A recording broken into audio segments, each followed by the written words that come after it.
Hello दोस्तों, कैसे हैं आप सभी। आज हम लेके आए हैं और एक इम्पॉर्टेंट टॉपिक जो अभी हाल ही में न्यूमोनिया वायरस के नाम से जाना जाता है। तो आज मेनली हम लोग बात करेंगे एक ऐसे न्यूमोनिया इन्फेक्शन के बारे में जिसे माइकोप्लाज्मा न्यूमोनिया भी कहा जाता है। ये एक बैक्टीरियल इन्फेक्शन है जो मेनली लंग्स को अफेक्ट करता है। अगर आपको या किसी को भी चेस्ट पेन या कंजेस्टेंट कफ या फीवर हो रहा है तो ये वीडियो आपके लिए बहुत ही इम्पोर्टेंट हो सकता है। ये वायरस या बैक्टीरिया काफ़ी कॉमन है और स्पेशली चिल्ड्रेन और एल्डर पीपल और उन लोगों को ज़्यादा इफेक्ट करता है जिनकी ह्यूमन सिस्टम वीक होती है। तो चलो जानते हैं कि माइकोप्लाज्मा न्यूमोनिया या मीटा न्यूमोनिया है क्या। तो उसका अगर बेसिक डिफिनेशन देखें तो माइकोप्लाज्मा न्यूमोनिया एक तरह की न्यूमोनिया है जो माइकोप्लाज्मा न्यूमोनिया बैक्टीरिया के वजह से हो रहा है। ये बैक्टीरिया लंग्स में इन्फेक्ट क्रिएट करता है और इसी नॉर्मल न्यूमोनिया के सिम्टम जैसे कफ हो गया, फीवर हो गया, चेस्ट का टाइटनेस हो गया, ये सारे कुछ फील कराते हैं। अगर इसका पीरियड देखें कितना टाइम तक होता है तो इसका इंक्यूबेशन पीरियड लगभग 1 से 4 वीक होता है। मतलब सिम्टम डेवलप होने में आपको थोड़ा वक्त लग सकता है। ठीक है, अगर आपको ऑलरेडी न्यूमोनिया वायरस पकड़ लिया है तो उसको हम लोग जानने के लिए कम से कम 1 से 4 वीक तक टाइम लग सकता है।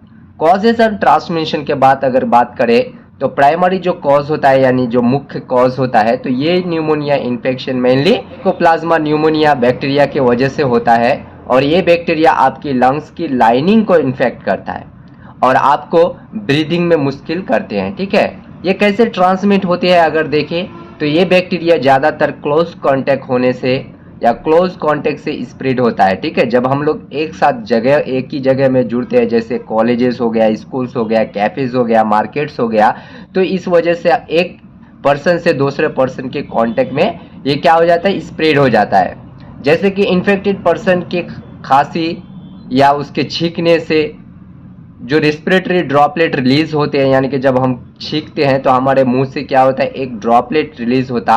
अगर आप उनके करीब होते हैं, समझ लो मैं डिजीज इन्फेक्टेड हूँ, मेरे पास और एक पर्सन है, ठीक है, तो मैं छींका और मेरे वो छींकी की ड्रॉपलेट से उसको ये स्प्रेड हो सकता है। ठीक है, इन्वायरमेंटल रिस्क फैक्टर अगर देखें कि इन्वायरमेंटल का कंडीशन तो फर्स्ट हो गया क्राउडेड प्लेस, जो मैं पहले ही बोला, स्कूल्स और हॉस्पिटल में ज़्यादा चांसेस होते हैं ये इन्फेक्शन को स्प्रेड करने में। ठीक है, नेक्स्ट हम लोग बात करेंगे इसका सिम्टम क्या है। तो अर्ली सिम्टम अगर इसका देखें तो इन्फेक्शन का पहले कुछ माइल्ड हो सकते हैं जैसे थ्रोट में पेन होना या फिर थोड़ा बुखार आना या फैटिग होना यानी कि थकान महसूस होना। ठीक है, प्रोग्रेशन यानी कि तुम्हारे ऑलरेडी हो गए हैं तो उस वक्त क्या क्या हो सकते हैं, तो सबसे प्रिस्टेड कफ जो 1 वीक से दूसरे वीक तक चल रहा है, ऐसे कंटिन्यूस कफ हो सकते हैं तुमको। ठीक है, फीवर हो सकता है, चेस्ट में पेन हो सकता है, शॉर्टनेस ऑफ ब्रीथ हो सकता है, हेडेक्स और पूरे बॉडी में एक्स भी हो सकता है। डायग्नोसिस अगर इसका देखें माइकोप्लाज्मा न्यूमोनिया या मेटा न्यूमोनिया के,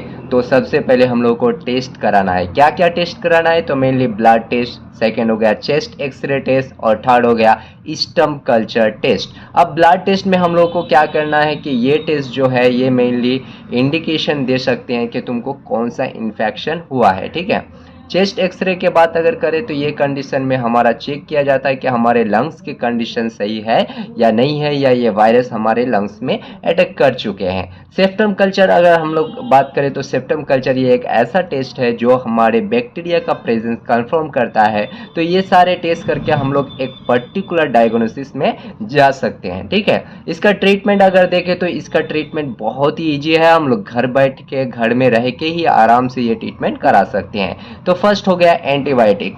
तो इसमें हम लोग जो मेनली एंटीबायोटिक यूज़ कर सकते हैं जैसा कि एजिथ्रोमाइसिन एंटीबायोटिक हो गया, डॉक्सीसाइक्लिन हो गया, लिवोफ्लॉक्सिसिन हो गया, ये सारे एंटीबायोटिक हम लोग यूज़ कर सकते हैं इन्फेक्शन को कंट्रोल करने के लिए। नेक्स्ट हो गया हमारा सपोर्टिव केयर, जो बहुत ही इंपॉर्टेंट है। अगर पेशेंट को न्यूमोनिया वायरस हो गए हैं या मेटा न्यूमोनिया वायरस पकड़ लिए हैं तो उसको ज़्यादातर हम लोग को क्या करना है, रेस्ट करवाना है। दूसरा हो सकता है कि उसको हाइड्रेशन और कफ के रिलेटेड मेडिसिन दिया जा सकता है, और कुछ कुछ केसेस में हम लोगों को वो पेशेंट को हॉस्पिटलाइजेशन करने की भी ज़रूरत हो सकती है, जहाँ उसको ऑक्सीजन थेरेपी दिया जाएगा और आईवी एंटीबायोटिक दिया जाएगा ताकि वो जल्द से जल्द ठीक हो सके। नेक्स्ट हो गया सेल्फ केयर टिप्स, मतलब हम खुद से क्या क्या कर सकते हैं। तो फर्स्ट, हम लोगों को कोई भी अफेक्टेड एरिया में जाना नहीं है। दूसरा, हम लोगों को सफिशिएंट फ्लूइड कंज्यूम करना है और ज़्यादातर हम लोगों को रेस्ट लेना है। हाँ, तो प्रिवेंशन ऑफ माइकोप्लाज्मा के बारे में अगर हम लोग बात करेंगे कैसे इसको प्रिवेंट किया जा सकता है, तो इसका 3 मेन रूल्स है। फर्स्ट, हम लोगों को गुड हाइजीन प्रैक्टिस, यानी कि सबसे अच्छा हाइजीन रहना है। दूसरा, यूज़ ऑफ मास्क, हमेशा मास्क यूज़ करना है। तीसरा हो गया avoid contact with sick people. तो फर्स्ट हम लोग बात करेंगे गुड हाइजीन प्रैक्टिस, कैसे एक अच्छे तरह से अपना हाइजीन मेंटेन कर सकते हैं। तो सबसे पहले हम लोग को क्या करना है, हैंड हाइजीन मेंटेन करना है, यानी कि हाथों को रेगुलरली धोना है। किससे, हैंड सैनिटाइजर हो या कोई भी हैंड वॉश हो, इससे धोना है। और सबसे बड़ी ध्यान रखना है ये कि खास करके अगर हम लोग कोई क्राउडेड एरिया में घूम रहे हैं तो वहाँ से आके कंपलसरी हम लोग को क्या करना है, हाथ धोना है। दूसरा हो गया यूज़ ऑफ मास्क। तो अगर आपको सिम्टम हो या आप किसी इन्फेक्टेड पर्सन के आसपास रह रहे हो, जैसे समझ लो घर में किसी को इन्फेक्टेड हुआ है, आपको खाना परोसना हो रहा है या उसका क्लॉथ्स वगैरह धोना रहता है, तो इस टाइम में हम लोग को हमेशा क्या करना है, मास्क यूज़ करना है या मास्क पहन के रखना है। अगर हम लोग मास्क पहन के रख रहे हैं तो इसमें चांसेस बहुत ही कम होते हैं कि ये न्यूमोनिया वायरस हम लोग को अफेक्टेड हो, क्योंकि ये न्यूमोनिया वायरस जो है ये मेनली हम लोग को रेस्पिरेटरी में जाता है। ठीक है, नेक्स्ट हम लोग बात करेंगे इसका कॉम्प्लिकेशन के बारे में। ठीक है,